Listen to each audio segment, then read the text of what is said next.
ನಮಸ್ಕಾರ ಗೆಳೆಯರೆ. ಭಾರತದ ರಕ್ಷಣಾ ತಂತ್ರಜ್ಞಾನವು ಈಗ ಮತ್ತೊಂದು ದೊಡ್ಡ ಪ್ರಗತಿಯನ್ನ ಸಾಧಿಸಲಿದೆ. ಮೊದಲ ಬಾರಿಗೆ ಭಾರತದಲ್ಲಿ high energy anti drone laser weapon system ಅನ್ನ ತಯಾರಿಸಲಾಗುವುದು.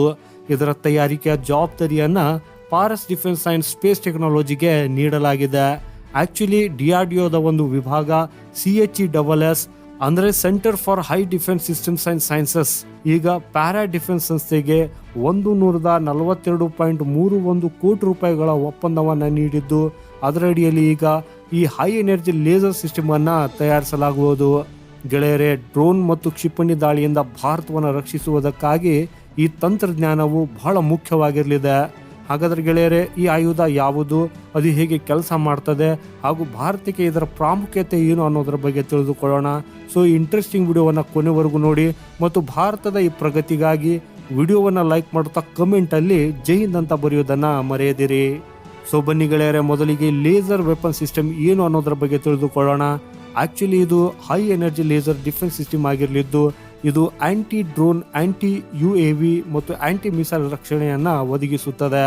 ಇದರ ಮುಖ್ಯ ಉದ್ದೇಶವೆಂದರೆ ಶತ್ರು ಡ್ರೋನ್ಗಳು ಮತ್ತು ಕ್ಷಿಪಣಿಗಳನ್ನ ಗಾಳಿಯಲ್ಲಿಯೇ ನಾಶಪಡಿಸುವುದು. ಇದರಿಂದಾಗಿ ಇದು ಭಾರತೀಯ ಮಿಲಿಟರಿ ಸ್ಥಾಪನೆಗಳ ಗಡಿಗಳು ಮತ್ತು ಕಾರ್ಯತಂತ್ರದ ಸ್ಥಳಗಳ ಭದ್ರತೆಯನ್ನ ಹೆಚ್ಚಿಸಲಿದೆ. ಲೇಸರ್ ಶಸ್ತ್ರಾಸ್ತ್ರಗಳ ವಿಶೇಷತೆ ಅಂದರೆ ಅವು ಯಾವುದೇ ಮದ್ದುಗುಂಡುಗಳಿಲ್ಲದೆ ಕಾರ್ಯನಿರ್ವಹಿಸುವುದಲ್ಲದೆ ಅತಿ ಕಡಿಮೆ ವೆಚ್ಚದಲ್ಲಿ ಹೆಚ್ಚಿನ ಭದ್ರತೆಯನ್ನು ಕೂಡ ಒದಗಿಸುತ್ತವೆ. ಸೊ ಬನ್ನಿ ಈಗ ಈ ಲೇಸರ್ ವೆಪನ್ ಸಿಸ್ಟಮ್ ಹೇಗೆ ಕಾರ್ಯನಿರ್ವಹಿಸುತ್ತದೆ ಅನ್ನೋದ್ರ ಬಗ್ಗೆ ತಿಳಿದುಕೊಳ್ಳೋಣ. ಆಕ್ಚುಲಿ ಇದು ಶತ್ರು ಡ್ರೋನ್ ಅಥವಾ ಕ್ಷಿಪಣಿಯನ್ನ ನಾಶ ಮಾಡುವ ಹೈ ಪವರ್ ಲೇಸರ್ ಬಿಮನ್ನ ಬಳಸ್ತದೆ. ಈ ಸಿಸ್ಟಮು 2 ಪ್ರಮುಖ ಭಾಗಗಳನ್ನು ಹೊಂದಿದ್ದು, ಮೊದಲನೆಯದು ಲೇಸರ್ ಸೋರ್ಸ್ ಮಾಡ್ಯೂಲ್. ಇದು ಶಕ್ತಿಯನ್ನು ಉತ್ಪಾದಿಸುತ್ತಾ ಲೇಸರ್ ಬಿಮನ್ನ ಫೈರ್ ಮಾಡ್ತದೆ. ಎರಡನೆಯದು ಬೀಮ್ ಕಂಟ್ರೋಲ್ ಸಿಸ್ಟಮ್. ಇದು ಲೇಸರ್ ಅನ್ನ ಬಹಳ ನಿಖರವಾಗಿ ಟಾರ್ಗೆಟ್ನ ಮೇಲೆ ಕೇಂದ್ರೀಕರಿಸುತ್ತದೆ. ಸೊ ಇದರಿಂದಾಗಿ ಅದು ಗರಿಷ್ಠ ಪರಿಣಾಮದೊಂದಿಗೆ ನಾಶವಾಗ್ತದೆ. ಈ ಸಿಸ್ಟಮ್ ಅನ್ನ ಮೊಬೈಲ್ ಪ್ಲಾಟ್ಫಾರ್ಮ್ ನಲ್ಲಿ ಅಳವಡಿಸಬಹುದಾಗಿದ್ದರಿಂದ ಅದನ್ನ ವೇಗವಾಗಿ ನಿಯೋಜಿಸಬಹುದು.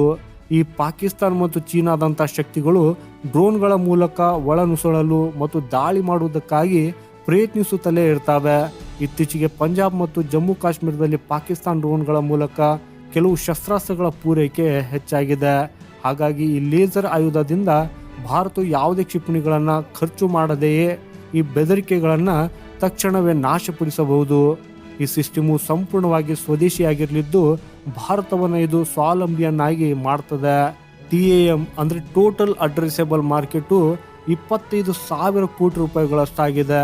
ಅಂದರೆ ಈ ತಂತ್ರಜ್ಞಾನವು ಭವಿಷ್ಯದಲ್ಲಿ ದೊಡ್ಡ ಮಾರುಕಟ್ಟೆಯನ್ನು ಹೊಂದಿರಲಿದೆ. ಈ ಯೋಜನೆಯು ರಿಸರ್ಚ್, ಡೆವಲಪ್ಮೆಂಟ್ ಮತ್ತು ಮ್ಯಾನುಫ್ಯಾಕ್ಚರಿಂಗ್ ಅಲ್ಲಿ ಸಾವಿರಾರು ಉದ್ಯೋಗಗಳನ್ನು ಸೃಷ್ಟಿಸಲಿದೆ. ಈಗಾಗಲೇ ಚೀನಾ ಮತ್ತು ಅಮೆರಿಕ ಹೈ ಪವರ್ಡ್ ಲೇಸರ್ ಶಸ್ತ್ರಾಸ್ತ್ರಗಳನ್ನು ತಯಾರಿಸಿದ್ದಾವೆ. ಸೊ ಭಾರತವು ಈಗ ಈ ತಂತ್ರಜ್ಞಾನದ ಸ್ವದೇಶಿ ವರ್ಷನ್ ಅನ್ನು ಹೊಂದಿದ್ದು, ಇದರಿಂದ ಅದು ಭಾರತದ ರಕ್ಷಣಾ ಸಾಮರ್ಥ್ಯವನ್ನು ಮತ್ತಷ್ಟು ಬಲಪಡಿಸುತ್ತದೆ. ಹಾಗೆಯೇ ನಾವು ಇದರ ಅನುಕೂಲಗಳ ಬಗ್ಗೆ ಮಾತಾಡುವುದಾದರೆ, ಕ್ಷಿಪಣಿಗಳ ಹೋಲಿಕೆಯಲ್ಲಿ ಇದು ಹಲವು ಪಟ್ಟು ವೇಗವಾಗಿ ದಾಳಿ ಮಾಡುವುದಲ್ಲದೆ 100% ನಿಖರತೆಯೊಂದಿಗೆ ತನ್ನ ಗುರಿಯನ್ನು ತಲುಪುತ್ತದೆ. ಮಿಸೈಲ್ ಸಿಸ್ಟಮ್ಗಳಿಗೆ ಹೋಲಿಸಿದರೆ ಇದು ತುಂಬ ಅಗ್ಗವಾಗಿದೆ. ಇದರ ಮಾರಕತೆಯ ಬಗ್ಗೆ ಹೇಳುವುದಾದರೆ, ಇದು ಡ್ರೋನ್ಗಳ ಮತ್ತು ಕ್ಷಿಪಣಿಗಳ ವಿರುದ್ಧ ಹೆಚ್ಚು ಪರಿಣಾಮಕಾರಿಯಾಗಿದೆ.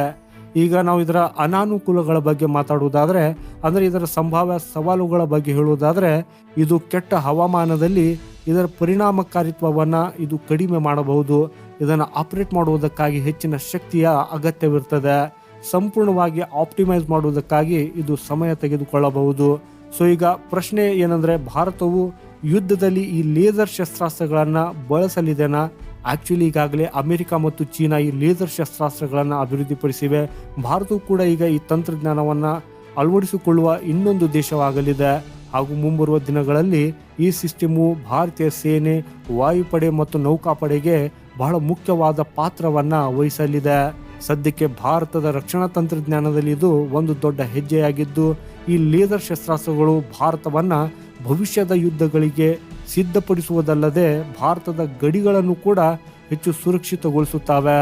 Paras defence and space technology ಹಾಗೂ DRDO ನಡುವಿನ ಈ ಒಪ್ಪಂದವು ಭಾರತದ ರಕ್ಷಣಾ ಶಕ್ತಿಯನ್ನು ಒಂದು ಹೊಸ ಎತ್ತರಕ್ಕೆ ಕೊಂಡೊಯ್ಯಲಿದೆ. ಸೊ ಗೆಳೆಯರೆ, ಇದರ ಬಗ್ಗೆ ನಿಮ್ಮ ಅಭಿಪ್ರಾಯವೇನು? ಭಾರತವು ಆದಷ್ಟು ಬೇಗ ತನ್ನ ಸೈನ್ಯದಲ್ಲಿ ಲೇಸರ್ ಶಸ್ತ್ರಾಸ್ತ್ರಗಳನ್ನು ಸೇರಿಸಿಕೊಳ್ಳಬೇಕೆ? ಹೌದು ಅಥವಾ ಇಲ್ಲ ಅಂತ ಕಮೆಂಟ್ ಮಾಡೋದ್ರ ಮೂಲಕ ನಿಮ್ಮ ಅಭಿಪ್ರಾಯವನ್ನ ನಮಗೆ ತಿಳಿಸಿ.